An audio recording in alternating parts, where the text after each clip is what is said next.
જય જિનેન્દ્ર પ્રેરણા પ્રકાશન ટ્રસ્ટ રજૂ કરે છે શાંત સુધારસ વ્યાખ્યાનમાળા વ્યાખ્યાન 10મું અનિત્ય ભાવના વ્યાખ્યાન 2.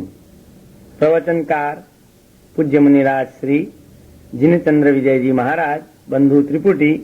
પ્રવચન સ્થળ ત્રિશલાનગર ટીજી પેવેલિયન મહાલક્ષ્મી મુંબઈ 26. પ્રવચન સમય તારીખ 18 જુલાઈ 1987 ને શનિવાર.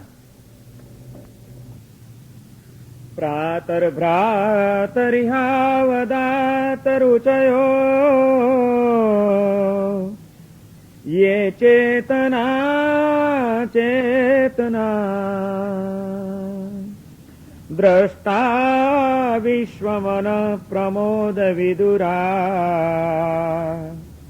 ભાવાશ્વત સુંદરા તાંસ્તત્રૈવ દિને વિપાક વિરસાં હાનશ્યત પશ્યત ચેત પ્રેત તમ જહાતિ ન ભવ પ્રેમાનુબંધમ મમ.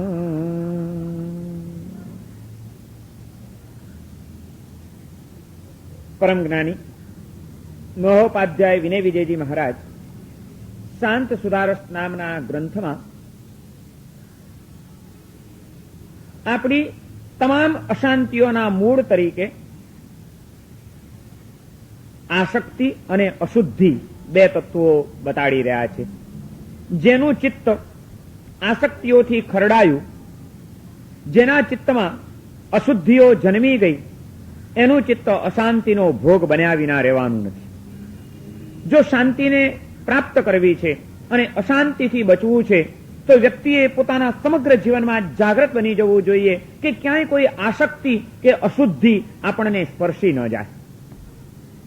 જો એનો ભોગ બન્યા તો પરંપરા પણ આજે નહીં તો કાલે અશાંતિની કેટલીક પરિસ્થિતિઓનું નિર્માણ થયા વિના રહેવાનું નથી, જે આપણા ચિત્તને વધુ ને વધુ હતાશ બનાવશે, ક્ષુબ્ધ બનાવશે, ખળભળાટ મચાવશે અને આપણી શાંતિને ભરખી જશે.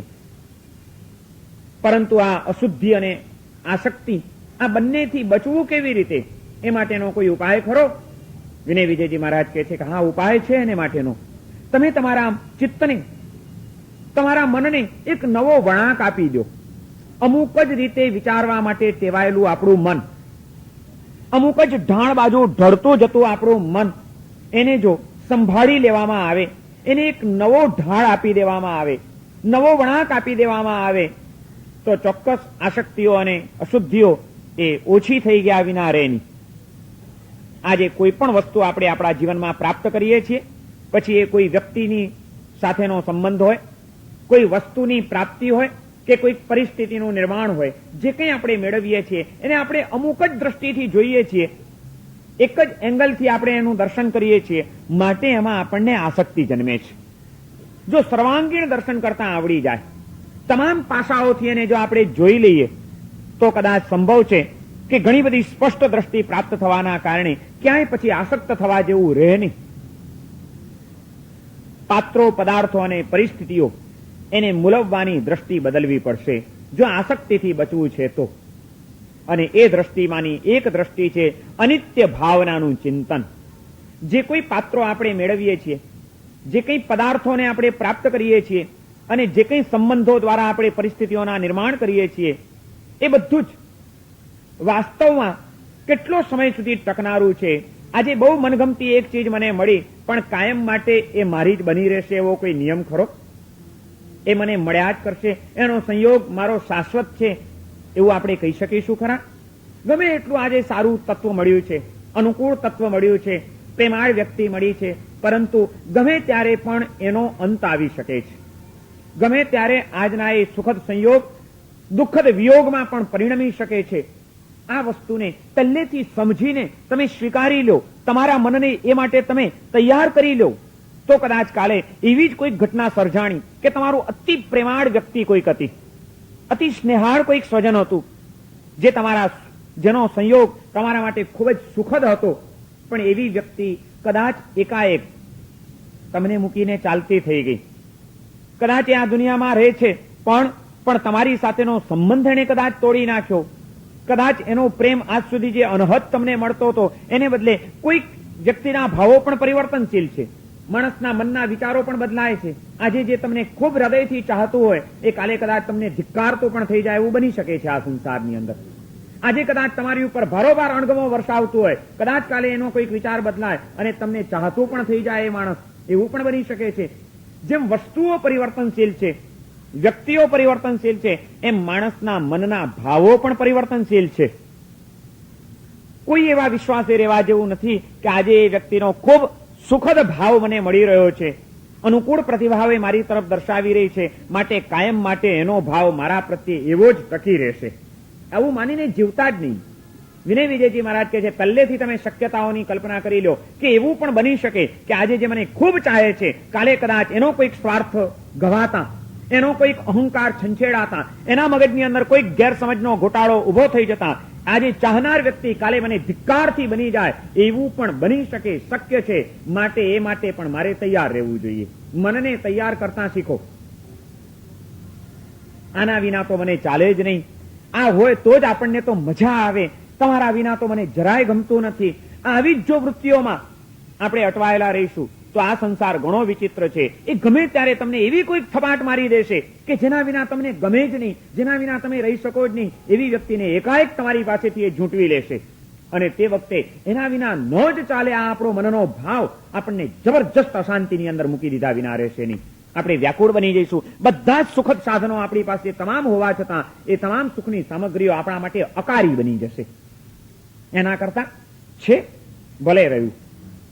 સંબંધો ભલે નભાવો, સંબંધો બાંધો, એમાં તમે બંધાઈ ન જાઓ. બહુ મહત્વની વાત છે. જ્ઞાની પુરુષો આપણને આ દ્રષ્ટિ આપે છે, સંબંધો બાંધજો, તમે બંધાઈ નહીં જતા એનાથી. તમે તો મુક્ત જ રહેજો એનાથી પાછા, કે ગમે ત્યારે કદાચ એ સંબંધ ન પણ મળ્યો તો એ તમે એનાથી એવા બંધાયેલા ન હો કે તમે ક્યાંય તમારું અસ્તિત્વ ટકાવી ન શકો, કે તમારા વ્યક્તિત્વને તમે જોખમમાં મૂકી દો. આવી ભૂલ ક્યારેય પણ નહીં કરતા. આસક્તિ અને અશુદ્ધિ એ બીજું કંઈ નથી. આપણે એમાં બંધાઈ જઈએ છીએ. આ બંધન એ જ આસક્તિ છે. બંધનમાંથી જ અશુદ્ધિઓ જન્મે છે. બધું જ કરીએ જાગ્રત બનીને, ખેલ ખેલીએ ખ્યાલ ખોયા વિના. સતત જાગ્રત રહીએ કે ભાઈ કોઈ પણ વસ્તુ એના અનેક પાસા હોય છે. આજે એનું સુખદ પાસું મારી નજર સામે આવ્યું છે, કાલે કદાચ એનું વિપરીત દુઃખદ પાસું પણ મારી સમક્ષ આવી શકે. મારે એને પણ સ્વીકારવા માટે તૈયાર રહેવું જોઈએ. કોના સંબંધો કાયમ ટક્યા છે, કયા સંયોગો કાયમ ટક્યા છે, કયા પદાર્થો કાયમ ટક્યા છે, બધું જ જ્યાં પરિવર્તનશીલ છે, એવા પરિવર્તનશીલ આ વિશ્વની અંદર જો જીવન જીવવાનું જ છે તો આપણે આપણા મનને પણ પરિવર્તિત કરવાની તૈયારી રાખવી જ જોઈએ. કે આજે આમ પણ છે, કાલે આમ પણ હોય, હું એને માટે તૈયાર છું. પહેલેથી જે માણસ તૈયાર હોય છે એને ક્યારેય પણ બેબાકડા થવાનું કે વ્યાકુળ થવાનું કારણ રહેતું નથી. જે માટે આપણે પહેલેથી તૈયાર નથી હોતા એવી અણધારી કોઈ કદાચ ઘટના બની શકે તો એ આપણને આઘાત આપી ગયા વિના રહેતી નથી. અને સંસારની અંદર ગમે ત્યારે ગમે તેવું ગમે ત્યાં ગમે તે રીતે બની શકે એમ છે. સમગ્ર સંસારનો અનુભવ એમ કે છે કે કોઈની તમામ કલ્પનાઓ એ જ રીતે પૂરી થઈ નથી. આપણા મનોરથો શું હોય છે અને આપણી વાસ્તવિકતાઓ શું હોય છે. માણસને કેટલી મજબૂરીઓ તળે જ આ જિંદગી વિતાવવી પડતી હોય છે. એનો આત્મા કંઈક ઝંખે છે, સંયોગો એને કોઈક પરિસ્થિતિમાં મૂકી દેતા હોય છે, એ વચ્ચે એને એડજસ્ટમેન્ટ કરવું જ પડતું હોય છે. સમાધાન કર્યા વિના આ સંસારમાં ક્યાંય જીવી શકાતું જ નથી. અને એ સમાધાન એટલે બીજું કોઈ તત્વ આપણને આપી ન શકે સિવાય આવી તત્વ દ્રષ્ટિઓ. વસ્તુના ઊંડાણનું ચિંતન પહેલેથી જ જો એ રીતે સમજી લીધું હોય અને મનને એ વાતો જો સમજાવી દીધી હોય તો જ આપણે આપણા મનને સમાધાન આપી શકીએ અને સ્વસ્થ રહી શકીએ. નહીં તો ક્યાંક ને ક્યાંક આપણે ભોગ બની જઈશું એવી વ્યાકુળતાના કે જે વ્યાકુળતા આપણા જીવનને અકારું બનાવી દેશે. અનિત્ય ભાવનાનું ચિંતન આ દ્રષ્ટિએ કરવાનું છે. મેં ગઈકાલે સમજાવ્યું હતું કે કોઈ પણ વસ્તુને બે રીતે વિચારી શકાય. દ્રવ્ય દ્રષ્ટિથી ચિંતન કરવું હોય તો બધું જ નિત્ય છે, પર્યાય દ્રષ્ટિથી વિચારીએ તો બધું જ અનિત્ય છે. અને આ પહેલી ભાવનામાં જે ચિંતન કરવાનું છે, પર્યાય દ્રષ્ટિને કેન્દ્રમાં રાખીને કરવાનું છે કે કોઈ પણ વસ્તુનો જે પર્યાય, એની અવસ્થા, વર્તમાન અવસ્થા એ જ રૂપે ટકતી નથી, એમાં સતત પરિવર્તનો ચાલ્યા જ કરે છે. એ રીતે એને ચિંતન કરવાનું. પછી ક્યાંય વાંધો નહીં આવે. અને જેણે એ રીતે ચિંતન કર્યું છે, જેણે આ તત્વજ્ઞાનને પચાવ્યું છે, જેણે હૃદયની અંદર એ વાતોને સ્થિર કરી છે, એના જીવનમાં ક્યારેક અકસ્માતો થયા છે, ઝંઝાવાતો આવ્યા છે, પણ એ બધાની વચ્ચે ટકી રહેવાનું બળ પણ આ જ તત્વોએ એમને પૂરું પાડ્યું છે. એમ ઇતિહાસ કહે છે, એમ સંસારનો અનુભવ કહે છે. ભગવાન મહાવીર દેવના કાળમાં બનેલી એક સત્ય ઘટના. એક પરિવાર બહુ આનંદથી, પ્રેમથી પોતાનું જીવન જીવી રહ્યો છે. પતિ છે, પત્ની છે, એના 2 બાળકો છે. 4 જણાનો સંસાર આનંદ ભર્યો ચાલ્યો જાય છે. પતિ પત્નીની વચ્ચે ખૂબ સુમેળ છે. દીકરાઓ પણ અત્યંત સુંદર, રૂપવાન, ગુણવાન, બુદ્ધિમાન, સરસ મજાના 2 દીકરાઓ મળ્યા છે. અને આ 2 દીકરાઓને પામીને આ પતિ પત્ની પોતાની જાતને અહોભાગી માને છે કે હા, કેટલા આપણે પુણ્યશાળી કે આવા સુંદર દેવકુમાર જેવા આપણને સંતાન મળ્યા છે. સંસારની અંદર સુખદ સંયોગો પ્રાપ્ત થવા એ પણ પુણ્યને આધીન હોય છે. આપણે ઈચ્છીએ એટલે બધું એવું જ મળી જાય એવો નિયમ નહીં. અઢળક સંપત્તિ હોય તમારી પાસે, ખૂબ હોશિયારી હોય તમારી પાસે, ઘણા બધા પ્રયત્ન કરી શકો એવા સંયોગો હોય તમારી પાસે, તે છતાં પણ તમે ઈચ્છો એવી જ વ્યક્તિઓ મળે, એવી જ વસ્તુઓ મળે, એવા જ સંયોગો ગોઠવાય, એ આપણા હાથની વાત ખરી? પૈસાથી બધું આપણું મનગમતું મળી શકે? માત્ર પૈસાથી? હોશિયારી ઘણી હોય તો બધું આપણે ઈચ્છીએ એવું જ ગોઠવાઈ શકે? પુરુષાર્થ ખૂબ કરીએ તો એમાં આપણે સફળ થઈ જઈએ? નહીં, એવું નથી. એને માટે પણ પુણ્ય જરૂરી બની જાય છે. ભગવાન મહાવીર દેવના એક કાળની અંદર જીવન જીવતા બંને આત્માઓ એવા એક પુણ્યશાળી હતા. એ વિચારે છે કે આપણે ખરેખર કેટલા પુણ્યશાળી છીએ કે આપણને આવા દેવકુમાર જેવા દીકરાઓ મળ્યા છે. રૂપમાં તો કોઈ એનો જોટો જડે એમ નથી, બુદ્ધિમાન પણ એટલા બધા છે, અને ગુણનો ભંડાર છે. આવા 2 દીકરાઓ મળવાના કારણે ખૂબ આનંદથી એમના દિવસો પસાર થાય છે. ખૂબ વાત્સલ્યથી, લાડકોડથી પોતાના દીકરાને ઉછેરી રહ્યા છે. અને એમ કરતા કરતા વર્ષો વીતી ગયા. એક દીકરો 14 વર્ષનો થયો છે અને એક દીકરો 16 વર્ષનો થયો છે. મા બાપ કેટલા અરમાનો બાંધીને બેઠા છે. દીકરાઓ ભણી ગણીને તૈયાર થઈ રહ્યા છે. આટલા બુદ્ધિમાન અને ગુણવાન છોકરાઓ સરસ મોટા થઈ રહ્યા છે. હવે થોડાક સમયમાં એ બધી જવાબદારીઓ ઉપાડી લેશે. આપણે નિવૃત્ત થઈ જઈશું, ભગવાનનું ધ્યાન ધરશું, ધર્મની આરાધનાઓ કરશું. આ દીકરાઓ આપણી ચાકરી કરશે, ગળપણમાં આપણી લાકડી થઈને રહેશે.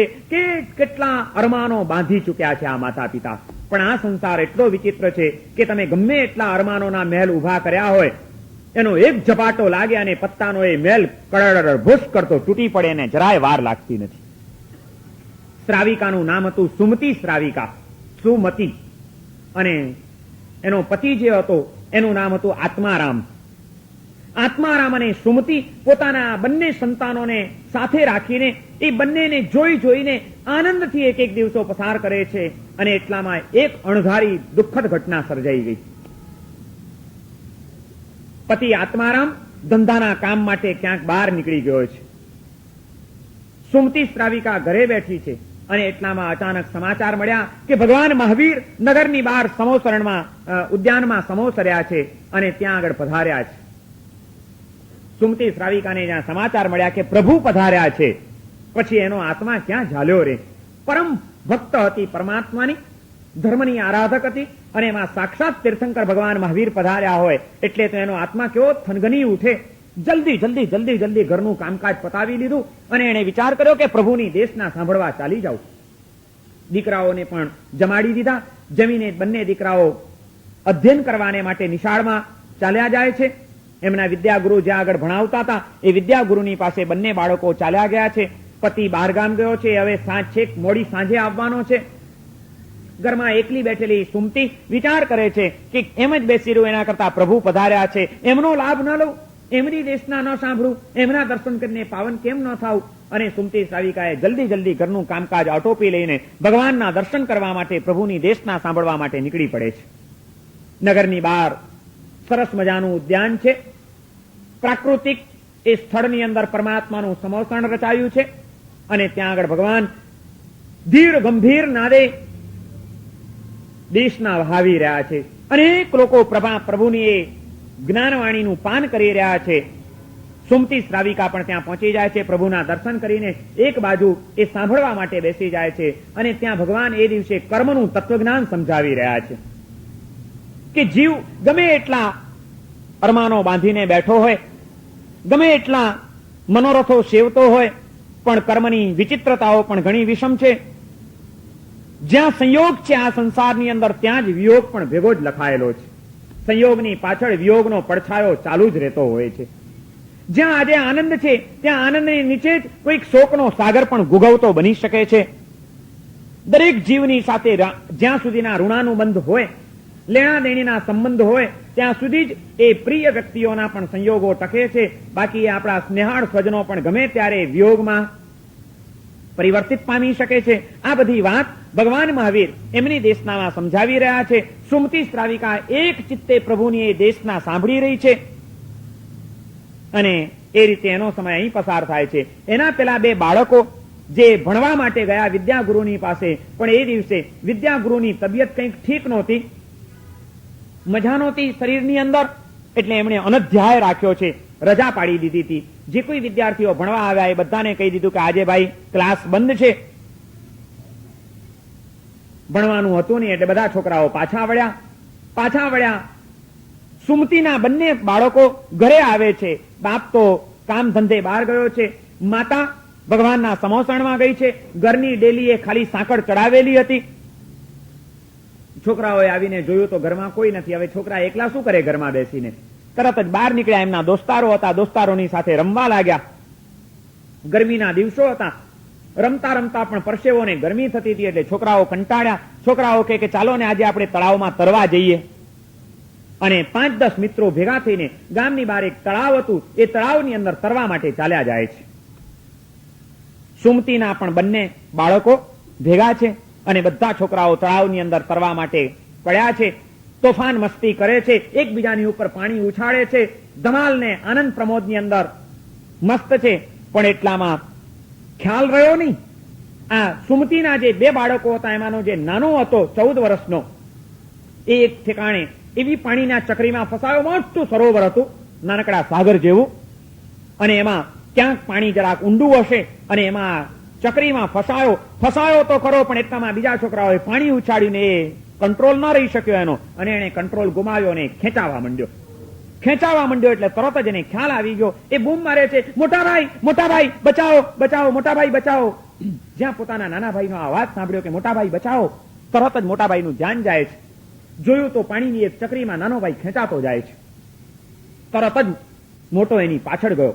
એની પાછળ જઈને એનું બાવડું પકડીને ખેંચી કાઢવા માટે મહેનત કરે છે. પેલો એટલો બધો ગભરાઈ ગયો હતો, એવો બેબાકડો બની ગયો હતો કે જ્યાં એને મોટો ભાઈ બચાવવા આવ્યો એટલે ગભરાટમાં એને મોટા ભાઈને બાથ ભરી પકડી લીધા. મોટો ભાઈ નાનાને ખેંચે એને બદલે નાના ભાઈએ મોટાને ખેંચી લીધો અને બંને જણા ચકરીમાં ખેંચાઈ ગયા, કંટ્રોલ ગુમાવી બેઠા, ડૂબકી ખાઈ ગયા, પાણી પેટમાં ચાલી ગયું, શ્વાસ ગુંગળાય છે, આમ તરફડિયા મારે છે, પણ બહાર નીકળી શકતા નથી અને બંને જણા ખતમ થઈ ગયા એક સાથે.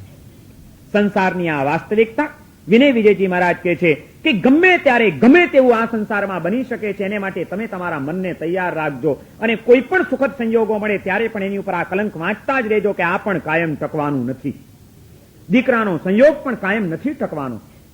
સ્નેહાળ પત્ની પણ એકાએક કદાચ તમને મૂકીને ચાલી જાય, જેના વિના તમે એક ધારો પણ ન રહી શકો, જેના વિના તમને જીવન અકારું લાગતું એવો તમારો પ્રેમાળ પતિ પણ કદાચ બહાર ઓફિસે ગયો હોય ને એક્સિડન્ટમાં ફૂરચે ઉડી જાય અને તમને માત્ર એની લાશ જ તમારા હાથમાં મળે, એવું પણ બની શકે. આ સંસારમાં બધું જ શક્ય છે. કોઈ સંબંધો કાયમ ટકવાના નથી. બે સગા ભાઈઓ તરવા ગયેલા, આનંદ પ્રમોદ કરી રહેલા, એકાએક મોતને ઘાટ ઉતરી જાય છે. એના તમામ મિત્રો ભેગા થઈને બંનેને બહાર કાઢે છે, ઊંધા લટકાડે છે, પેટ દબાવીને પાણી કાઢવાનો પ્રયત્ન કરે છે, પણ બધા પ્રયત્નો વ્યર્થ છે, કારણ કે બંનેના પ્રાણ પંખેડા ઉડી ગયા છે. બે, એક 14 વર્ષનો અને એક 16 વર્ષનો, બે સગા ભાઈઓનું એક સાથે મૃત્યુ, કરુણ મૃત્યુ. એના મિત્રો સ્તબ્ધ થઈ ગયા છે. સૌ મિત્રો જાણતા હતા અને સમજતા હતા કે આ એના માતા પિતાને કેટલા વહાલા હતા આ બાળકો, અને હોય જ ને કેમ ન હોય, કેટલા બુદ્ધિમાન, કેવા ગુણિયલ, કેટલા સંસ્કારી, કેવા ડાયા. આવા બે બાળકો જેને મળ્યા હોય એના માતા પિતાના આનંદની શું અવધિ હોય. પણ જયારે એના મા બાપને હવે ખબર પડશે કે અમારા આ બે બાળકો ચાલ્યા ગયા છે, ત્યારે એમની હાલત શું થશે? કોણ એને સમાચાર આપે? એની માને કહેશે કોણ કે તારા બાળકો મરી ગયા છે? કોઈની હિંમત નથી ચાલતી કે આપણે એને સમાચાર આપી શકીએ. કરવું શું? તરત જ 4 છોકરાઓ દોડ્યા, એના ઘરે જાય છે. ઘર બંધ હતું. મિત્રો પોતાના ઘરોમાંથી ચાદરો લઈ આવ્યા, 2 ચાદરના 2 જોડિયા બનાવ્યા, અને એક જોડિયામાં એક મળદું, બીજા જોડિયામાં બીજું મળદું, બંનેના મળદા લઈને, એ જોડિયા લઈને મિત્રો સ્તબ્ધ થઈને, ગંભીર થઈને ચાલ્યા જાય છે એના ઘરે. ઘરને ખાલી સાંકળ જ ચડાવેલી હતી. સાંકળ ખોલે છે, ઘરનો દરવાજો ખોલીને ઘરના અંદરના ઓરડામાં બંને બાળકોને સુવડાવી દે છે, બંનેના શબ, અને એની ઉપર ચાદર ઓઢાડી દે છે. મિત્રો પાછા બાજુ ઉપર ખસી જાય છે. સૌ વિચાર કરે છે કે હમણાં એની માં આવશે, ક્યાંક બહાર ગઈ હશે, કોણ એને સમાચાર આપશે? અને એ જયારે પોતાના 2 બાળકોના મળદા જોશે ત્યારે એની શું હાલત થશે? બાળકો બાજુમાં રમી રહ્યા છે, એક બાજુ જઈને સ્તબ્ધ થઈને બેસી ગયા છે. જ્યારે આ ઘટના બની ત્યારે ભગવાન મહાવીરની ત્યાં દેશના ચાલી રહી હતી. સુમતી શ્રાવિકા પ્રભુનો એક એક શબ્દ ઝીલી રહી હતી કે જ્યાં સંયોગ છે ત્યાં વિયોગ છે. આનંદની પાછળ જ શોકનો સાગર ગુગવાટા કરી રહ્યો છે.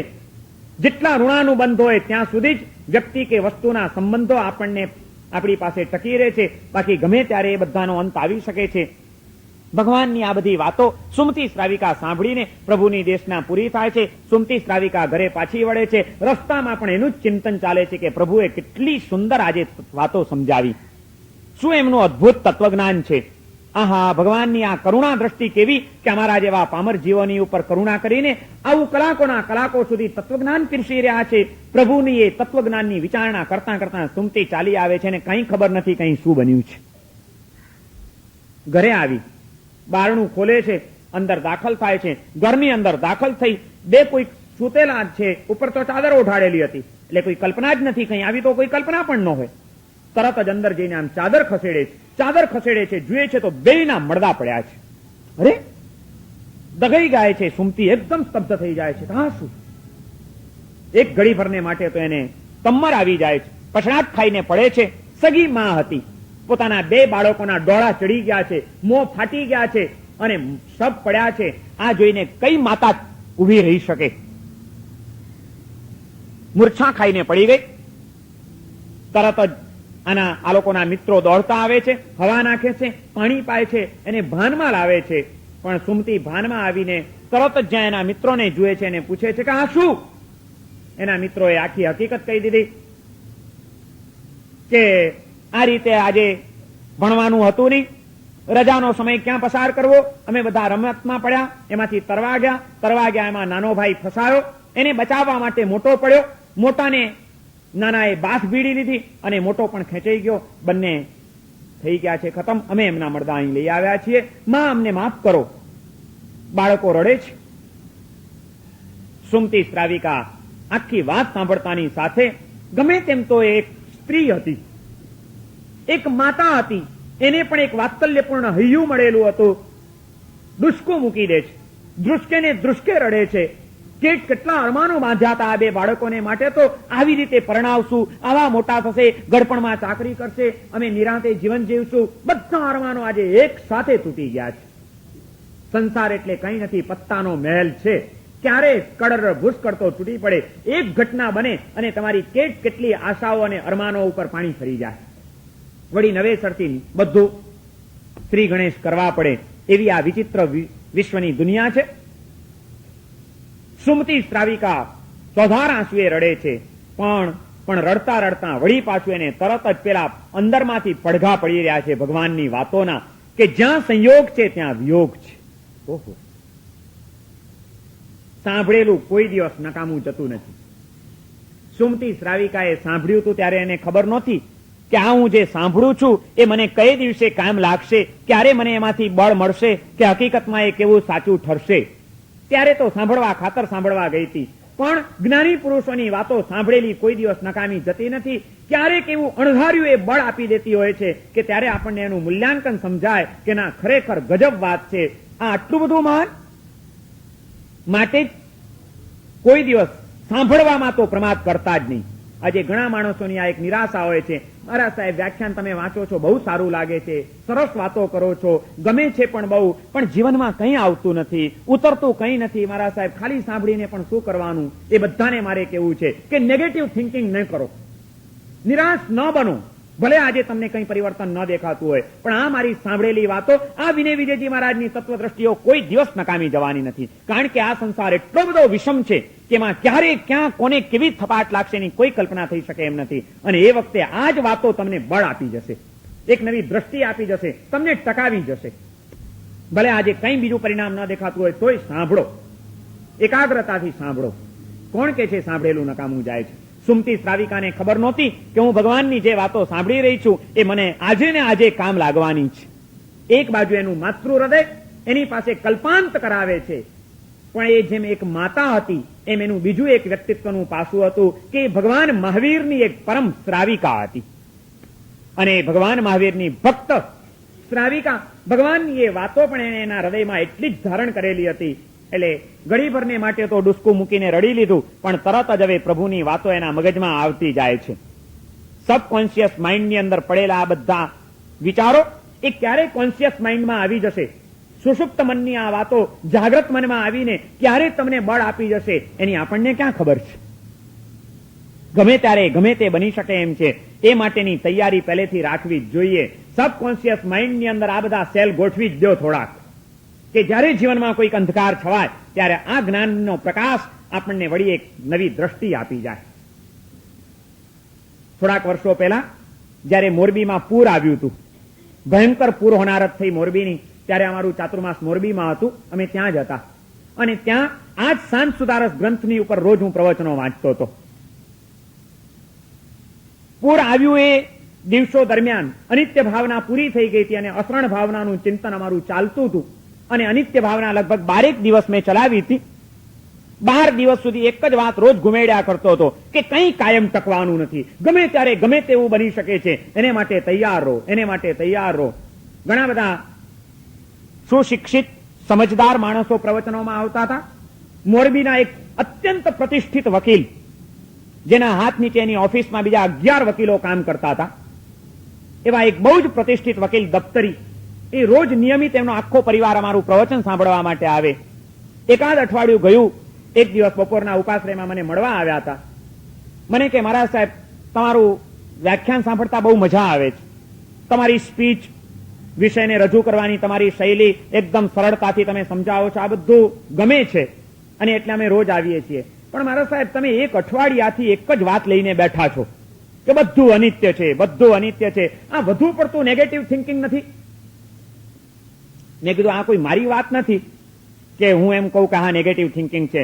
એવું જો તમે એવું કદાચ કહેતા હો તો હું જ હોઉં જો માધ્યમમાં, તો હું સ્વીકારી લેતે આક્ષેપને. પણ આ હું તો એક માત્ર માધ્યમ છું. મૂળ તો વિનય વિજયજી મહારાજની વાતો છે. અને એવા મહાપુરુષો એ એકાંગી દ્રષ્ટિકોણ વાળા હોય કે નેગેટિવ થિંકિંગ વાળા હોય એવું હું નહીં સ્વીકારી શકું. જ્ઞાની પુરુષોની વાતોમાં ચોક્કસ કોઈક રહસ્ય પડેલા હોય છે અને એ આપણા મનને તૈયાર કરી આપતા હોય છે. આની પાછળ પણ ઘણું બધું બળ છે. આજે આપણને ન સમજાય, ક્યારેક સમજાય. અને કુદરતનું કરવું. થોડાક જ દિવસો પછી આજે ભયંકર પૂર આવ્યું ત્યારે એ જે દફતરી વકીલ સાવસર પ્લોટ નામના એરિયામાં રહેતા હતા કે જ્યાં આગળ વધુમાં વધુ પાણી હતા, 22 ફૂટ પાણી 24 કલાક રહ્યા હતા. ત્યાં 2 માળ મકાનના કમ્પ્લીટ પાણીમાં તરબોળ હતા. 12 દિવસ સુધી એમણે અનિત્ય ભાવનાનું ચિંતન સાંભળ્યું હતું એટલું જ નહીં, સાંભળ્યા પછી ઘરે જઈને પણ એની જ ચર્ચાઓ ચાલતી હતી. એને એમના પત્ની, એને એમના બાળકો અને એમના પુત્રવધુઓ સૌ કોઈ એ કહેતા હતા કે મારા સાહેબ આખો દાડો ઘરમાં આ જ હમણાં ચર્ચાઓ ચાલે છે, તમારા જ વ્યાખ્યાનની ચર્ચાઓ ચાલ્યા કરે અમારે, તો એમાં જ અમારો સમય જાય છે. અને તે વખતે પણ અમે કેટલાક બોર્ડ બનાવેલા સુવાક્યના કે આ પણ કાયમ ટકવાનું નથી, આ બોર્ડ ઘરની દિવાલે લગાડી દો. આ વકીલ, એમનો 3 માળનો બંગલો, પોતાનું સ્વતંત્ર મકાન હતું અને એમાં એમણે પહેલે માળે, બીજે માળે, ઉપરની અગાસીમાં જ્યાં જ્યાં ખીટી હતી ત્યાં આગળ આ બોર્ડ ટીંગાડી દીધેલા. આ પણ કાયમ ટકવાનું નથી. પૂર આવ્યું, 22 ફૂટ એમના ઘરમાં પાણી, એમની કમ્પ્લીટ ઘરવખરી તણાઈ ગઈ, એમની ફિયાટ કાર એ અમને કહેતા હતા કે મહારાજ સાહેબ અમે અગાસીમાં ચડી ગયા હતા અમારો જાન બચાવવા માટે, અમે જોતા હતા અમારી ફિયાટ કાર ધસમસતા પાણીમાં રમકડાની જેમ આમ તરતી જતી હતી, અમારા કબાટો ખેંચાઈને જતા હતા, બધું જતું હતું. પણ તે વખતે મહારાજ સાહેબ અમે અગાસીમાં ઉભા મેં કીધું ત્યારે તમારી હાલત શું થઈ? જ્યારે 2 દિવસ પછી પાણી ઉતર્યા અને ઉતરતાની સાથે જ એ સીધા કપડા બદલી, એમના કપડા પણ નહોતા, ઘરના કપડા બધા તણાઈ ગયા હતા. એમના મિત્રને ત્યાંથી બદલવાના કપડા લીધા અને એ કપડા પહેરીને નાહી ધોઈને સીધા ઉપાશ્રયમાં આવ્યા. મેં તરત જ પરિચિત હતા, સ્વાભાવિક છે, સમાચાર બી મળ્યા હતા કે એ બાજુ ખૂબ એ છે, એટલે હૃદય તો આપણું બી વ્યક્તિનો છે. અમે ઉપર ઉભા હતા, અમારું બધું તણાતું જતું હતું. તે વખતે અગાસીમાં ટીંગાળેલું એક બોર્ડ હતું અમારી પાસે, અને એ અમારી જયારે કારને અમે તણાતી જોઈ ત્યારે પણ મારી પત્નીએ મને કીધું હતું કે જો આ મહારાજ સાહેબનું વાક્ય વાંચો કે આ પણ કાયમ ટકવાનું નથી. જવા દો, એ ટકવાનું જ નહોતું. મહારાજ સાહેબ આ 12 દિવસ તે વખતે માફ કરજો, અવિનય લાગ્યો હોય તો મેં આપને કીધું હતું કે આપ નેગેટિવ થિંકિંગ નથી કરતા, પણ મને એમ લાગે છે કે આ 12 મહિના સુધીનું 12 દિવસ સુધીનું હેમરિંગ, એ હેમરિંગે અમને એટલું બધું બળ આપ્યું.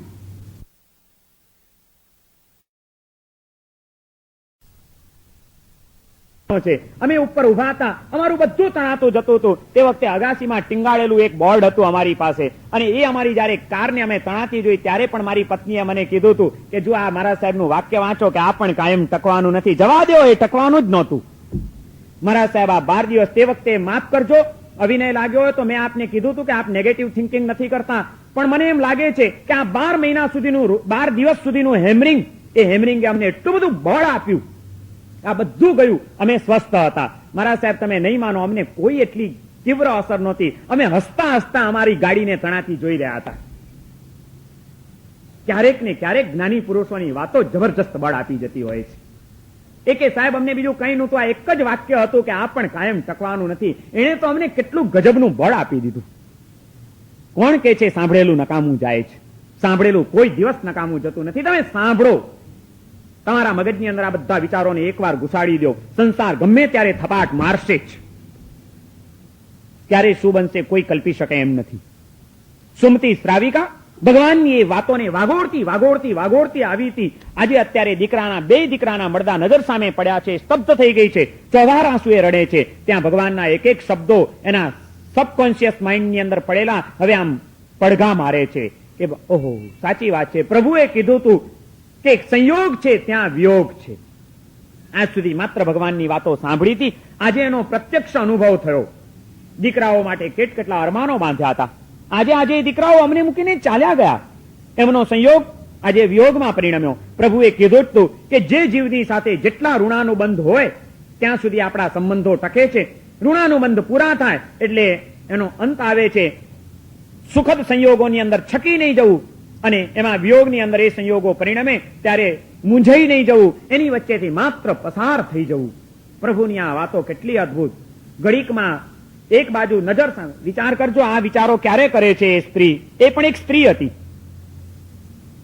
જ્યારે પોતાના બંને સગા દીકરાઓના મળદા નજર સામે પડ્યા છે ત્યારે ભગવાનની આ તત્વજ્ઞાનની વાતોને વિચારે છે. આ તાકાત એની પાસે ક્યાંથી આવી હશે? કોણે એને આ બળ આપ્યું હશે? ઘડીકની અંદર એક બાજુ માતૃ હૃદય એનું જોર કરે છે. જ્યાં નજર પડે વળી આમ દીકરાઓ ઉપર એટલે ડુસકું મુકાઈ જાય છે. વળી જરાક બહાર અડવો થાય ત્યાં ભગવાનની વાતો વિચારે અને વળી પાછું એમાંથી બળ મળે. સંઘર્ષ ચાલ્યો. એક બાજુ માતૃત્વ છે, બીજી બાજુ ભગવાન મહાવીરનું તત્વજ્ઞાન છે. એ બેનો સંઘર્ષ ચાલ્યો. કોણ જીતે? અને છેવટે વિજય થઈ ગયો તત્વદ્રષ્ટિનો. સુમતી શ્રાવિકાએ પોતાના મનને મક્કમ કરી લીધું કે હશે આજ સુધી માત્ર ભગવાનની વાતો સાંભળી હતી, પ્રભુની વાતો કેટલી સત્ય છે એનો આજે પ્રત્યક્ષ અનુભવ થયો. ભગવાન સર્વજ્ઞ છે, એમની વાતો ખોટી હોઈ શકે નહીં. એમની એક એક વાતમાં કેટલું સત્ય પડેલું છે એનો આજે અનુભવ થયો. ભગવાને તો કીધું જ તું કે ક્યાંય મોહ પામતા નહીં, સંબંધો ભલે બાંધો તમે એમાં બંધાઈ જતા નહીં. આ ભગવાનની વાતો હતી. અમે આજે મમતાના બંધનો બાંધ્યા માટે આજે દુઃખી થવાનું આવ્યું છે ને. અમારા પરિવારની અંદર આ 2 બાળકો આવ્યા હતા. માતા પિતા તરીકે કર્તવ્ય હતું, ફરજ હતી એના જીવન વિકાસમાં, આત્માના વિકાસમાં સહયોગી થઈ જવું, ભાગ ભજવી લેવો. બાકી એમાં પણ બહુ મૂંઝાવા જેવું, એમાં પણ મૂળ થવા જેવું, એમાં પણ આસક્ત થવા જેવું હતું જ નહીં. અમે વધુ પડતો મોહ બાંધ્યો. એ મોહ આજે અમને દુઃખી કરી રહ્યો છે. બસ આ વિચારો કરતા કરતા સુમતી શ્રાવિકા એણે પોતાના મનને સંભાળી લીધું. જે જોરદાર આઘાત લાગવાની શક્યતા હતી એ આઘાત ઘણો ઓછો થઈ ગયો. એણે તો પોતાના મનને સાચવી લીધું. પણ તરત જ એ સુમતી શ્રાવિકા વિચાર કરે છે કે મેં તો ભગવાનની હમણાં જ દેશના સાંભળી છે, અનેક વાર તત્વજ્ઞાન એમનું પચાવ્યું છે અને એના કારણે હું તો ટકી ગઈ. સાંજ પડશે, આ છોકરાઓનો બાપ સાંજે ઘરે આવશે, જે બાજુના ગામડે ઉઘરાણીએ ગયો છે. એણે ધંધાની અંદર રચ્યો પચ્યો રહેવાના કારણે આવી કોઈ તત્વજ્ઞાનની જાજી વાતો સાંભળી નથી. એના સંયોગો જેવા હતા કે એણે આ ભગવાનનો કોઈ પડખા સેવ્યા નથી. એનો બાપ સાંજે આવશે અને એ જયારે જોશે કે પોતાના બંને દીકરા ખતમ થઈ ગયા છે, કેટલો બધો પ્રેમ છે એને પોતાના દીકરાઓ ઉપર, આ મારા પતિને શું થશે, એ આ આઘાત કેવી રીતે જીરવી શકશે, મારે એવું કંઈક કરવું જોઈએ કે એના બાપને ઓછામાં ઓછો આઘાત લાગે, મારે એમને સંભાળી લેવા જોઈએ. અત્યારે મારી ફરજ છે. હું જો નબળી પડીશ, હું જો ઢીલી પડીશ, હું જો રડવા બેસીશ તો એના બાપને કોણ સંભાળશે? અત્યારે ઢીલા પડવાનો અવસર નથી. જે ઘટના બની છે તો બની જ ગઈ છે. હવે તો એમાંથી કેમ બહાર નીકળવું, આમને પણ કેમ સંભાળી લેવી, એ સંભાળવાનું છે. નહીં તો જો એના પિતાને કોઈ જોરદાર આઘાત લાગ્યો તો કદાચ એ આઘાતની અંદર એનું પણ હાર્ટ બેસી જાય. એટલો બધો મોહ છે એના દીકરાઓ ઉપર, અને વળી કોઈક નવી જ ઘટના બની શકે એમ છે. આવું કોઈ દુર્ઘટના ન બને એ માટે અત્યારે હવે મારે જાગ્રત બની જવું જોઈએ. આ પ્રસંગને મારે સંભાળી લેવો જોઈએ, કારણ કે હું તો ગમે તેમ તો ભગવાન મહાવીરના શબ્દોને પચાવીને કંઈક તૈયાર થયેલી છું. કલ્પના કરજો, હું માત્ર એક વાર્તા કરી જાઉં અને તમે સાંભળી જાઓ, એ સહેલી વાત છે. મારે બોલવું સહેલું છે, તમારે સાંભળવું સહેલું છે. કલ્પના કરજો કે આ વિચાર એ ક્યારે કરી રહી છે? જ્યારે પોતાના બે દીકરાના મળદા નજર સામે પડ્યા છે ત્યારે રડવાનું અને કલ્પાંત કરવાનું સૂઝે? માથું અફાળવાની ભૂમિકા આવે કે તે વખતે પણ પોતાના કર્તવ્યનો વિચાર આવે કે મારું તો વાંધો નહીં, મેં તો મારી જાતને સંભાળી લીધી, પણ હવે મારું એક પત્ની તરીકેનું કર્તવ્ય છે કે મારા પતિને ઓછામાં ઓછો આઘાત લાગવો જોઈએ. આર્ય દેશની પત્ની કોનું નામ? જે પ્રતિપળ પતિની પ્રસન્નતાનો વિચાર કરે એનું નામ સુપત્ની કહેવાય. આર્ય દેશની પોતાના સુખને જતા કરે, પોતાના અરમાનોને જતા કરે, પોતાની મહેચ્છાઓને જતી કરે, પણ જેમને મેં સ્વામી તરીકે સ્વીકાર્યા છે એમના હૃદયને આઘાત ન લાગવો જોઈએ, એની પ્રસન્નતા ખંડિત ન થવી જોઈએ, એનું મન સચવાઈ જવું જોઈએ, એ ચિંતા મારે કરવાની છે. આનો વિચાર જે કરી શકે એ જ સાચી સુયોગ્ય પત્ની બની શકે. પોતાના કર્તવ્યનો વિચાર સુમતી શ્રાવિકાને જાગૃત બનાવી દે છે. એ વિચાર કરે છે કે હું શું કરું કે સાંજ પડતા પડતા એનો પતિ જયારે ઘરે આવે ત્યારે એને ઓછામાં ઓછો આઘાત લાગે. વિચાર કરતી બેઠી છે. દીકરાઓના મળદા ઉપર ચાદર ઓઢાડી દીધી અને એ વિચાર કરતા કરતા, લાંબો વિચાર કરતા એને એક આખી યોજના પોતાના મગજની અંદર ગોઠવી લીધી. આંગણામાં આવીને બેસી ગઈ. રાહ જુએ છે કે હમણાં આવશે, હમણાં આવશે, હમણાં આવશે એનો પતિ. અને બરોબર આંગણામાં બારણામાં બેઠી હતી એટલામાં દૂરથી એણે પોતાના પતિને આવતો જોયો. પતિને આવતો જોયો. આમે દીકરાઓના મૃત્યુનો આઘાત તો હતો જ, અને એવા આઘાતમાં જયારે પોતાના નિકટમાં નિકટનું સ્વજન જયારે સામે દેખાય ત્યારે હૃદય ભરાઈ ગયા વિના રે કઈ. એ કલ્પના કરે છે કે હમણાં જયારે આ મારા પતિ આવશે અને એ જયારે આ બે દીકરાઓની હાલત જોશે એ કેવા ભાંગી પડશે, એ કલ્પના પણ એને ધ્રુજાવી જાય છે. અને જ્યાં પતિ આમ નજીક આયા આંગણા આગળ, ત્યાં આનાથી રહેવાતું નથી. જોરથી ડુસકું મૂકીને ધ્રુસકે ને ધ્રુસકે રડે છે, ચોધાર આંસુએ રડે છે. પેલો આત્મારામને કંઈ ખબર નથી કે શું બન્યું છે. એ તો ઘરના આંગણામાં આવીને જુએ છે કે પોતાની પત્ની રડી રહી છે. એ સ્તબ્ધ થઈ જાય છે, કારણ કે આટલા વર્ષોમાં કોઈ દિવસ એણે પોતાની પત્નીને રડતી નહોતી જોઈ. એટલી સહિષ્ણુ હતી, એટલી સમજદાર હતી, એટલી સંસ્કારી હતી. ગમે તેવા જીવનમાં પ્રસંગો આવ્યા હશે અને ઘટનાઓ બની હશે, પણ એમાં એણે કોઈ દિવસ આંખમાંથી આંસુ નથી પાડ્યા, એણે કોઈ દિવસ કકડાટ નથી કર્યો, એણે કોઈ દિવસ અશાંતિ નથી દેખાડી. એવી આજે સુમતી અચાનક રડતી જુએ. સ્વાભાવિક છે, પતિને વિચાર આવે. તરત જ આત્મારામ પૂછે છે કે અરે સુમતી, તું કેમ રડે છે? શું થયું? તમે મને પૂછતા નહીં. રડતી રડતી કે છે તમે મને પૂછતા નહીં. અરે સુમતી, પણ તું વાત તો કર, રડે છે શા માટે? કોઈ દિવસ નહીં ને આજે એવું તે શું થઈ ગયું છે કે તું રડે છે? જ્યાં બધું પૂછે છે ત્યારે સુમતી તરત જ કહે છે કે પડોશીની સાથે મારે આજે ઝઘડો થયો. નાટક કરે છે આખું. પતિને સીધું કેવું નથી કે દીકરાઓ ખતમ થઈ ગયા છે, આપણા દીકરાઓ મરી ગયા છે. એ વાત કેવી નથી. ઇનડાયરેક્ટ એનું મન તૈયાર કરવું છે કે જેથી એને ઓછામાં ઓછો આઘાત લાગે, અને એ માટે આખું એને એક નાટક ઉભું કરી દીધું છે પોતાના મનની અંદર. પતિ જયારે પૂછે છે કે સુમતી શું થયું, ત્યારે રડતા રડતા કહે છે કે પડોશીની સાથે આજે ઝઘડો થયો. વળી આત્મારામ વિચારમાં પડી જાય છે કે સુમતી તું શું બોલે છે, તું અને ઝઘડો? કોઈ દિવસ તને ઊંચા સાથે બોલતી મેં જોઈ નથી જિંદગીમાં. કોઈની સાથે તે ક્યારેય ઝઘડો કર્યો નથી. આજે એવું તે શું થઈ ગયું કે વળી તારે ઝઘડો કરવો પડ્યો? જ્યાં વધુ ઊંડાણથી પૂછે છે ત્યારે સુમતી તરત જ કહે છે કે તમને ખબર હોય તો 15-20 દિવસ પહેલા આપણા એક સ્નેહીના લગ્નમાં આપણે જવાનું હતું, અને તે વખતે લગ્નમાં જવા માટે સારા ઘરેણા પહેરીને જઈએ તો સારું, એટલે હું આપણા પડોશીને ત્યાંથી 2 રત્ન કંકણ લઈ આવી હતી. રત્નની 2 બંગડીઓ નંગ ચડેલી રત્ન કંકણ. હું 2 રત્ન કંકણ આપણા પડોશીને ત્યાંથી લઈ આવી હતી 15-20 દિવસ પહેલા. એટલા સરસ હતા, એટલા પાણીદાર હતા, એટલા મજાના દેખાવડા હતા અને એટલા કિંમતી હતા. મને બહુ ગમી ગયા. લગ્નમાંથી આવ્યા પછી પણ મેં આપણા ઘરમાં જ રાખી મૂક્યા હતા. હું એને આપવા ન ગઈ. આજે એના રત્ન કંકણ માંગવા આવ્યો તો મેં ના પાડી કે ના, હું તો નહીં આપું, મને ગમે છે, એટલે આ બાબતમાં મારે એની સાથે ઝઘડો થયો. પેલો આત્મારામ હસે છે આની ઉપર કે અરે ગાંડી, તું આજે તને થયું છે શું? તારા જેવી સમજદાર સ્ત્રી અને આવું ગાંડ પણ રત્ન કંકણ કોકના તું લાવી હતી અને આજે એ માંગવા આવ્યો તો આપણે આપી દેવા જોઈએ. એમાં કઈ ઝઘડો કરાય? આપણને આવો ઝઘડો શોભે? આપી દેવાના. ના, તમે તો કહી દીધું કે આપી દેવાના. તમને ખબર છે મને એ કેટલા ગમતા હતા. મને તેમ હતું કે હું કાયમ માટે મારી પાસે જ રાખીશ, જિંદગી ભર સુધી હું એને છોડીશ જ નહીં, હું હવે એને કોઈને આપીશ જ નહીં. કેટલા સરસ હતા. અરે ગમે તેવા સારા હોય, જે ચીજ આપણી નથી એને આપણી કરીને રખાય નહીં. એ આપણા નહોતા, ક્યાંકથી લાવી હતી ને, આપણે આપી દેવા જોઈએ. બસ તમે તો કહી દીધું આપી દેવા જોઈએ. તમને ક્યાં ખબર છે કે મને કેટલા ગમતા હતા? નાટક જ કરે છે. કલ્પના કરો, આ નાટક કઈ સહેલું નથી. તમારા ઘરની અંદર દીકરાનું નહીં, કોઈ એક મોટા માણસનું પણ મૃત્યુ થઈ ગયું હોય ત્યારે આપણી માનસિક સ્થિતિ શું હોય છે? અને તે વખતે મનને કેટલું એને કેળવેલું હોય. આ તત્વદ્રષ્ટિઓએ એને કેટલું બળ આપ્યું હશે કે એક યુવાન સ્ત્રી પોતાના 2 દીકરાઓના મળદા ઘરમાં અંદર પડેલા હોય અને આંગણામાં બેસીને નાટક કરી શકે, માત્ર એટલા ખાતર કે પતિને આઘાત ન લાગવો જોઈએ, પતિને સંભાળી લેવાના છે. અત્યારે ઘરના બધા માણસો જો ઢીલા પડી જાય અને બધા જ જો ભાંગી પડે તો હાલત શું થાય? કોકે તો સમજદારી કેળવવી જોઈએ કે નહીં? કોકે તો બધાને સંભાળવાની તૈયારી દાખવવી જોઈએ કે નહીં? સંસાર ક્યારે સફળ બની શકે આપણો? માત્ર લાગણીશીલતાથી કોઈ દિવસ સંસાર ચાલી શકતો નથી. સમજદારીથી જ સંસાર ચાલી શકે છે.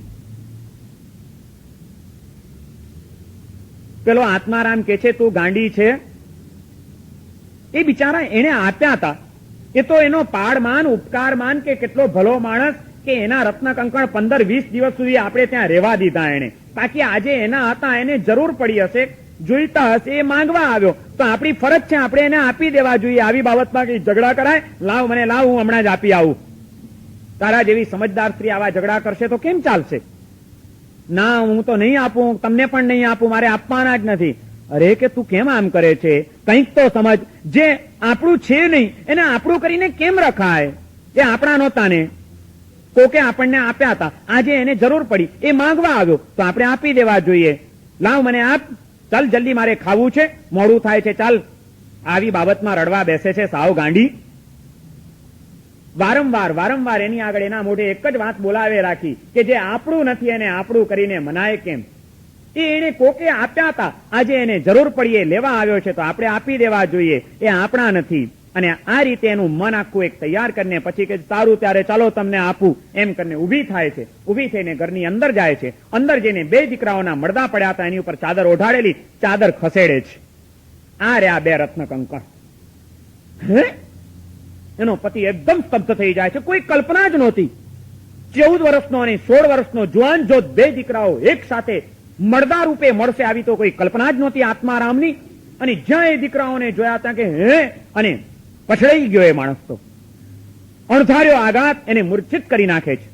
તરત જ પત્ની પકડી લે છે, એને પડવા નથી દેતી. પત્ની કોનું નામ? જે પતિને કોઈ પણ સંયોગોમાં પડવા ન દે એનું નામ પત્ની. ગમે તેવી પરિસ્થિતિમાં પણ એને સંભાળી લે એનું નામ પત્ની કહેવાય, ધર્મપત્ની કહેવાય. હવા નાખે છે, પાણી પાઈને ભાનમાં લાવે છે. ભાનમાં લાવેલો આત્મારામ ચોધાર આંસુએ રડવા જાય છે ત્યારે કે છે ખબરદાર, એક પણ આંસુ પાડવાનું નથી. યાદ કરો તમે હમણાં મને શું કહેતા હતા કે એ આપણા નથી, જે આપણા નથી એને આપણા કરીને મનાય નહીં. આ આપણા નહોતા, એ ક્યાંકથી આપણે ત્યાં આવ્યા હતા. એક 14 વર્ષ રહ્યો, એક 16 વર્ષ રહ્યો, એનો સમય હતો. આપણા એની સાથેના ઋણાનુબંધ હતા. એટલો સમય સુધી આપણે ત્યાં રહ્યા. આજે વળી કુદરતને કોઈક સારી જગ્યાએ એની જરૂર પડી હશે, માટે આપણી પાસેથી એને ઉપાડી લીધા. જે આપણા નથી એને આપણા કરીને કેમ મનાય? એ આપણા નહોતા, મહેમાન તરીકે આપણે ત્યાં આવ્યા હતા, આજે ચાલ્યા ગયા. એની પાછળ હવે રડવાનું ન હોય. હવે રડવાથી કોઈ ફાયદો નથી. પણ વાતો કરવી સહેલી છે, કઈ આ વાત પચાવી સહેલી થોડી છે. ગમે તેમ તોય પિતાનું હૃદય હતું, નથી સાંભળી શકતો. જુએ છે એની પોતાની પત્નીની સામે. એને પણ ખબર છે કે એની માને પોતાના પેટથી જન્મ આપેલા 2 બાળકોના મોતનો આઘાત કેવો હશે. એ પત્નીનો વિચાર કરીને પતિનું ઓર ડુસકું મૂકી જાય છે. ત્યારે સુમતી કે છે, મારી સામે ન જુઓ અત્યારે એની સામે જુઓ. મારી ચિંતા ન કરો. ભગવાન મહાવીરની કૃપા મને મળી છે, મહાવીરનું તત્વજ્ઞાન મને મળ્યું છે. આજે જ પ્રભુએ કીધું હતું કે આ સંસારમાં જ્યાં સંયોગ છે ત્યાં વિયોગ છે. આનંદના મોજાઓ ઉછળે છે, એની નીચે જ શોકનો સાગર પણ ગુગવાટા મારતો જ હોય છે. ભગવાનની એ વાતોનું આજે પ્રત્યક્ષ થયું છે, એનો સાક્ષાત્કાર થયો છે. ભગવાનની એક એક વાત સાચી ઠરી છે. અત્યારે હવે રડીને આર્ત ધ્યાન કરીને નવા કર્મ બાંધવાના નથી. ઉભા થાવ, તૈયારી કરો, એની અંતિમ વિધિ પતાવો. જે પતિને જોરદાર આઘાત લાગવાની શક્યતા હતી, આ એક સુશીલ અને સમજદાર પત્નીએ એ આઘાતને એકદમ હળવો કરી નાખ્યો, માત્ર એક જ તત્વજ્ઞાનના કારણે કે આ સંસારમાં કંઈ જ કાયમ ટકતું નથી. ગમે ત્યારે ગમે તેવા પરિવર્તનો આવી શકે છે. એને માટે મનમાં તૈયાર રહેવું જ જોઈએ. આત્મારામ ઉભો થયો, સગાવાલાને બોલાવે છે. રાતોરાત બધી તૈયારી કરી. બીજા દિવસે એની સ્મશાન યાત્રા નીકળી. અગ્નિદાહ દેવાઈ ગયો. અગ્નિદાહ દઈને જયારે આત્મારામ ઘરે પાછો આવે છે, આજે એનું એ ઘર હવે ખાવા થાય છે. ઘરના ખૂણે ખૂણે એને 2 દીકરાઓના આમ પડછાયા દેખાય છે. દીકરાઓના એક એક દ્રશ્યો અને એક એક પ્રસંગો એની સ્મૃતિમાં આવે છે કે અત્યારે બસ દીકરાઓ નાહી ધોઈને તૈયાર થતા હતા, બસ હવે એમનો સ્કૂલે જવાનો સમય થયો. માને વિચાર આવે છે કે બસ જાણે અત્યારે હવે મારો જમાડવાનો સમય થયો, ચલો બેટા જમી લો. કેટલા પ્રેમથી હું મારા દીકરાને બોલાવતી હતી કે બેટા જમી લો. આજે હું કોને કહીશ કે બેટા જમી લો? કલ્પના કરે છે અને સુમતીની આંખમાં આંસુના તોરણ બંધાય છે. સુમતીની આંખના આંસુ જુએ છે અને આત્મારામનું હૈયું ભાંગી પડ્યું છે. ઘર સુમસામ થઈને ખાવા ધાઈ રહ્યું છે. સ્તબ્ધ છે વાતાવરણ. અને તે વખતે આત્મારામની આંખના આંસુ જોઈને વળી પાછી સુમતી ઊભી થાય છે. જાય છે એના પતિની પાસે. પોતાના સાડીના પાલવથી પતિના આંસુ લૂછે છે. ક્યાં સુધી આમ રડ્યા કરશું આપણે? દીકરાઓ તો ગયા, હવે એની પાછળ આપણે રડ્યા જ કરવાનું છે તો શું કરશું? હવે આપણી જિંદગીમાં શું રહ્યું છે જીવવા જેવું? ઘણું રહ્યું છે. હજી સુમતી શ્રાવિકા જાગ્રત બની જાય છે. ઘણું રહ્યું છે. દીકરાઓ ગયા, એ દીકરાઓનું મૃત્યુ આપણને પણ ઘણું બધું કહી જાય છે. દીકરાઓ આજે પણ આપણને કહી રહ્યા છે કે આજે અમે ગયા, કાલે તમે પણ ચાલ્યા જશો આ દુનિયામાંથી. મોત ગમે ત્યારે આવી શકે છે. અમને જો 14 અને 16 વર્ષની ઉંમરે જો મોત પકડી શકે છે તો તમને ક્યારે પકડશે એનો કોઈ ભરોસો છે? ગમે ત્યારે તમારું પણ મૃત્યુ થઈ શકે છે. પણ એ પહેલા જાગ્રત બની જાઓ. જીવનની અંદર કરવાના કામો કરી લો, જીવનનું સાર્થક્ય પ્રાપ્ત કરી લો. આમાં મૂર્છિત થવા જેવું નથી. દીકરાઓનું મૃત્યુ આપણને જાગ્રત કરી રહ્યું છે. દીકરાના મોતની ઉપર આંસુ સારવાના ન હોય, શોક કરીને કલ્પાંત કરીને કર્મ બાંધવાના ન હોય, પણ એ દીકરાઓના મૃત્યુમાંથી પણ પ્રેરણા પ્રાપ્ત કરો. અને આપણું સદભાગ્ય છે ભગવાન મહાવીર અહીં જ પધારેલા છે, નગરની બહાર સમોસર્યા છે. જો તમારું મન થતું હોય તો મારો વિચાર છે કે હવે આપણે બંને આપણા આત્માનું સાર્થક્ય કરીએ. 14 વર્ષનો અને 16 વર્ષનો જુવાન જોત દીકરો આ ઘરમાંથી આપણને મૂકીને ચાલ્યો ગયો, એની પછી હજી પણ આપણે સંસારના સુખો ભોગવી શકશું? આ આપણી એના પ્રત્યેની લાગણી, એના પ્રત્યેની સાચી લાગણી હોય તો એ સાચી શ્રદ્ધાંજલિ એ કહેવાશે કે એનું મૃત્યુ આપણા માટે પ્રેરણાનું એક પગથિયું બની જવું જોઈએ, ઉત્થાનનું એક પગથિયું બની જવું જોઈએ. એના મૃત્યુ પછી હવે આ સંસારના સુખો આપણાથી ભોગવાય નહીં, આ મોજશોખ આપણાથી કરાય નહીં. હવે તો આપણું મૃત્યુ પણ એની જેમ અણધાર્યું થાય એ પહેલા આપણે જીવનમાં એવું કોઈક શાશ્વત તત્વ મેળવી લઈએ. અહીં તો કંઈ જ કાયમ ટકવાનું નથી, પણ કોઈક નિત્ય તત્વ પણ છે. અને એ નિત્યની ઓળખ કરવા માટે, નિત્યને પામવા માટે આપણે કંઈક કરી લઈએ. મારા હૃદયની ભાવના છે દીકરાઓને સાચી શ્રદ્ધાંજલિ આપીએ. તમે મને સહયોગ આપો. તમે જો તૈયાર થતા હો તો ચાલો આપણે બંને જઈએ પ્રભુ મહાવીરના ચરણોમાં, જીવનનું સમર્પણ કરી દઈએ, સાધુ બની જઈએ. સંયમ જીવન સ્વીકારીને આત્માના કલ્યાણની કોઈ કેડી પકડી લઈએ જે આપણને એવા કોઈક નિત્ય તત્વની પ્રાપ્તિ કરાવશે. જેમાં ક્યારેય એનો અંત આવતો નથી. અને ઇતિહાસ એમ કે છે, ભગવાન મહાવીરના કાળમાં બનેલી આ સત્ય ઘટના, શાસ્ત્રોના પાને નોંધાયેલી આ ઘટના એમ કે છે કે બે જુવાન જોત દીકરાઓના મૃત્યુના પ્રસંગને પકડીને એના માતા અને પિતા બંને જણાએ સંસારનો ત્યાગ કરીને ભગવાનના ચરણોમાં જઈને જીવનનું સમર્પણ કર્યું. દુઃખ ગર્ભિત કોઈ વૈરાગ્ય નહોતો. ભગવાનના ચરણે કીધું કે પ્રભુ, આજ સુધી સંસારના એક એક પદાર્થોને કાયમી માનીને જીવતા હતા, એમાં પાગલ થયા હતા, આસક્તિએ અમને અશાંત બનાવ્યા હતા, પણ અમારા દીકરાઓના મૃત્યુએ અમારી આંખ ઉગાડી દીધી છે. દીકરાઓના મૃત્યુ અમને કહી ગયું છે કે ક્યાંય આસક્ત બનતા નહીં. ગમે તેવા સારા તત્વો અને સારા સંયોગો પણ ગમે ત્યારે તમને દઈ શકે એમ છે, માટે બહાર નીકળો. પ્રભુ, આજે અમારી દ્રષ્ટિ ઉગડી છે, સાચો વૈરાગ્ય પ્રગટ્યો છે, શિષ્ય તરીકે અમારો સ્વીકાર કરો, અમારા જીવનના ઉદ્ધાર માટે અમને કોઈક દિશા બતાડો. અને આત્મારામ અને સુમતી ભગવાન મહાવીરના સંઘની અંદર ભળી ગયા. સુમતી સાધ્વી બની ગઈ, આત્મારામ સાધુ બની ગયો, અને અનિત્ય એવા વિશ્વની અંદર નિત્ય તત્વને પ્રાપ્ત કરવા માટે અને પકડવા માટે એણે પગરણ માંડી દીધા. અનિત્ય ભાવનાનું ચિંતન કહે છે કે ગમે તેવા સંયોગો આવે, શક્ય છે એની વચ્ચે ટકી રહેવું હોય તો આ તત્વદ્રષ્ટિથી મનને કેળવી લેજો. જો સુમતી શ્રાવિકાએ આ તત્વજ્ઞાનને પચાવ્યું ન હોત તો આની આ ઘટના શું પરિણામ લાવત, કલ્પના કરો. જુવાન બે દીકરાઓનું અણધાર્યું મૃત્યુ સંસારી જીવને કેવું હચમચાવી જાય, એ કેવો ભાંગી પડે માણસ, એની જિંદગી કેવી બેકાર બની જાય, અકારી બની જાય, એની કલ્પના કરવી શું તમારા માટે મુશ્કેલ છે? શું તમારા ઘરોની અંદર દીકરાઓ નથી? તે દીકરાઓ પ્રત્યેના પ્રેમ તમે કોઈ અનુભવ્યા નથી? એને જરાક માંદા પડે તો પણ એ મા બાપના જીવ કેવા અધ્ધર થઈ જતા હોય છે, શું આપણે નથી જાણતા? તો એવા બે દીકરાઓ એકાએક ચાલ્યા જાય ત્યારે તો શું હાલત થાય? પણ એની વચ્ચે પણ સુમતી શ્રાવિકા ટકી શકી. એ કોના આધારે, કોના કારણે? એને ટકાવનાર તત્વ જો કોઈ હોય તો તે એક જ હતું, અનિત્ય ભાવનાનું ચિંતન. ભગવાન મહાવીરની આ તત્વદ્રષ્ટિમાં તાકાત છે કે ગમે તેવા સંયોગોમાં પણ તમને અશાંત નહીં બનવા દે. પરિસ્થિતિઓને આપણે નહીં પલટી શકીએ, મનસ્થિતિને પલટી નાખો, મનને પહેલેથી કેળવી લો, એવો એક વળાંક આપી દો કે ક્યાંય પણ આસક્ત થાય જ નહીં. સર્વત્ર આપણને કલંક દેખાય કે આ પણ કાયમ ટકવાનું નથી. અને આ રીતે અનિત્ય ભાવનાનું ચિંતન જો હૃદયસ્થ કરશું તો જ આપણે આપણી જાતને સંભાળી શકશું, તો જ આપણે સલામત રહી શકશું. બાકી તો ગમે એવા અવસરો આવ્યા હશે, ગમે તેવી તકો મળી હશે, મૂર્છિત બન્યો જે આત્મા, મોહિત બન્યો જે આત્મા, આસક્ત બન્યો જે આત્મા, એ જિંદગીને ગુમાવી બેસે છે. એકનો એક પ્રસંગ એ તમારા ઉત્થાનનું પગથિયું પણ બની શકે છે, અને એનો એ પ્રસંગ તમારા માટે પતનની ખીણ પણ બની શકે છે. પુત્રનું મૃત્યુ એ કાળનો શોક અને કલ્પાંત કરીને જીવનને અકારું પણ બનાવી શકત, અને એ જ પુત્રનું મૃત્યુ એ જાગૃતિ આપનારું અને ઉત્થાનનું એક પગથિયું પણ બની શક્યું સુમતી શ્રાવિકાને માટે. તત્વદ્રષ્ટિઓનું આ પરિણામ છે. આ તત્વદ્રષ્ટિઓ આપણા માટે પગથિયા બની જતી હોય છે, જેના દ્વારા આપણે ઉત્થાનના શિખરોને સર કરી જઈએ. અને જો એ સર કરતા ના આવડ્યું અને નાની નાની બાબતોમાં આસક્ત બનતા જ ગયા તો જિંદગી આપણે ગુમાવી બેસતું.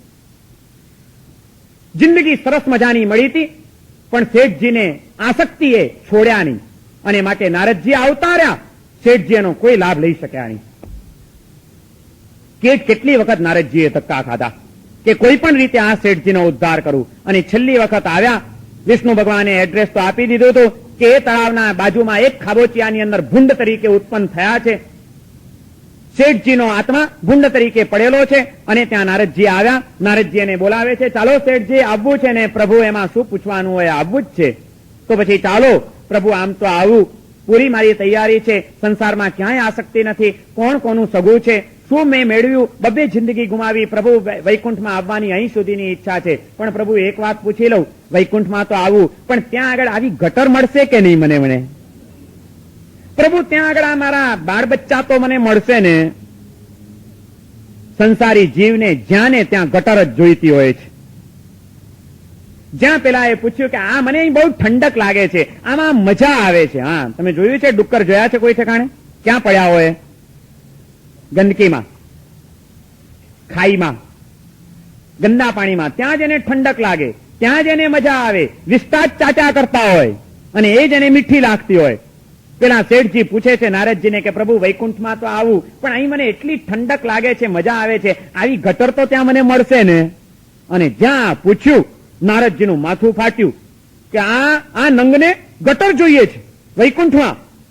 સાચું કહેતા હતા ભગવાન કે આ મહાલક્ષ્મી વાળા કોઈ આવે એમ નથી. નારદજી રહેવા દો, જતા નહીં, ધક્કા થશે. આ લોકોને તો ત્યાંય ગટર જોઈએ છે. નારદજીને એવો ગુસ્સો ચડ્યો, નારદજી જવાબ આપવા ઉભા ન રહ્યા, તરત જ મોઢું ફેરવી લીધું, પાછા ફર્યા. નારદજીએ મનમાં ગાંઠ મારી કે હવે પછી કોઈ દિવસ જિંદગીમાં મહાલક્ષ્મીમાં આવવું નહીં. સીધા વિમાનમાં બેસી ગયા, મારી મૂક્યું વિમાન. મેં જ્યાં સુધી મહાલક્ષ્મીનો ઇતિહાસ વાંચ્યો છે ત્યાં સુધી એ પછી કોઈ દિવસ નારદજી અહીંયા આગળ કોઈનો ઉદ્ધાર કરવા માટે આવ્યા જ નથી. કારણ કે એમણે જોઈ લીધું કે આ સંસારી જીવોને ગટર જ જોઈએ છે. મોક્ષમાં જઈને શું કરવાનું? મોક્ષમાં કઈ પછી ખાવાનું નહીં. મોક્ષમાં ખાવાનું મળે? ત્યાં ખાવાનું નહીં, પીવાનું નહીં, દોસ્તારો નહીં, પત્ની નહીં, દીકરા નહીં, પછી કેમ મજા આવે? સાહેબ ત્યાં કરવાનું શું? તો પછી ઘણા લોકો અમને પૂછવા આવે, સાહેબ મોક્ષમાં પછી કરવાનું શું? કંટાળો ના આવે? કંટાળો ના આવે ભાઈ? મોક્ષમાં શું કરવાનું?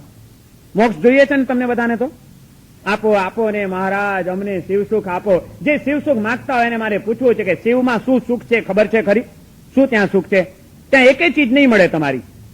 ઘરવાળી નહીં મળે, ઘર નહીં મળે, ફર્નિચર નહીં મળે, ટીવી નહીં મળે, વિડીયો નહીં મળે, ફ્રીજ નહીં મળે, સગાવાલા નહીં મળે, વાતો કરનારા નહીં મળે. શું કરશો ત્યાં આગળ? તો સારું છે કે ભગવાન જાણે છે. બાકી જો નથી ને કદાચ આપણી વાતોમાં ભરમાઈ જાય, આવી જાય, આપણને લઈ જાય, તો મને એમ લાગે છે કે ત્યાં ગયા પછી રાડો પાડીએ કે હે ભગવાન હવે મને નીચે લઈ જવાય નથી ગમતું. આપણે જવું જ.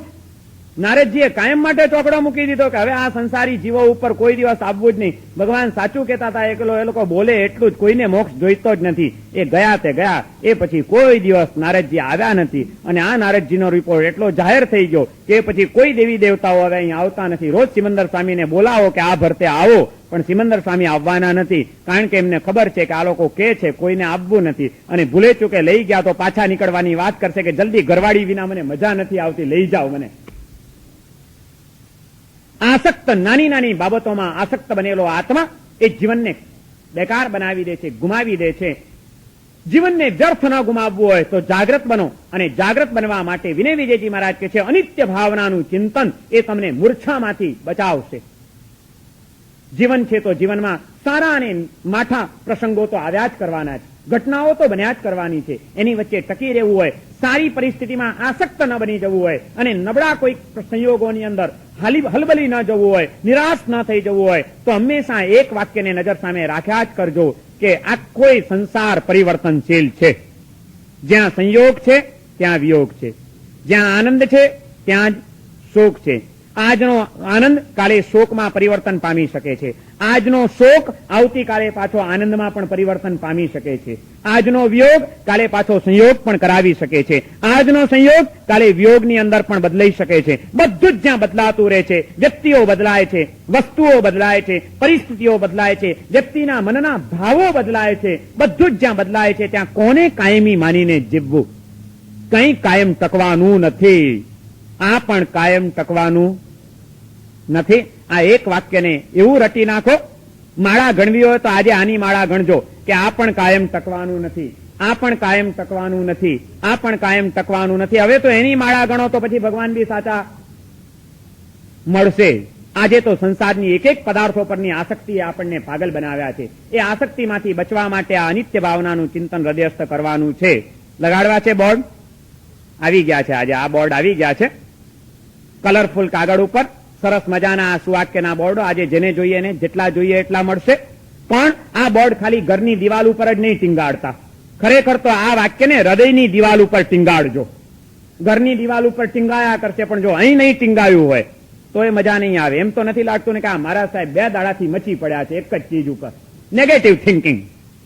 હતાશ થઈ જઈએ આવવું જોઈએ. તો હતાશ કરવા માટેની વાત નથી, આ જાગ્રત કરવા માટેની વાત છે. કારણ કે અનિત્યતાનું વિવેચન કર્યા પછી હું પાછું તમને એક નિત્ય તત્વની પણ ઓળખાણ કરાવવાનો છું કે હતાશ નથી થવાનું. આ બધું અનિત્ય છે તો એક ચીજ નિત્ય પણ છે. જે નિત્ય છે એને પામી લ્યો તો જીવન આનંદથી ભરપૂર બની જાય. વિનય વિજયજી મહારાજ હજી આ અનિત્ય ભાવનાના કેટલાક સુંદર દ્રષ્ટાંતો, કેટલીક સુંદર રજૂઆતો અને કલ્પના ચિત્રો આ ભાવનામાં આપણી સમક્ષ રજૂ કરવાના છે. અને એની સાથે સાથે છેલ્લે નિત્ય તત્વની પણ ઓળખાણ કરાવવાના છે. આ અંગેના ઘણા બધા પ્રવચનો હજી આપણે થશે. આજે પ્રવચન અહીં પૂરું થાય છે. સર્વમંગલ માંગલ્યમ સર્વકલ્યાણકારણમ પ્રધાનમ સર્વધર્માણામ જૈનમ જયતિ શાસનમ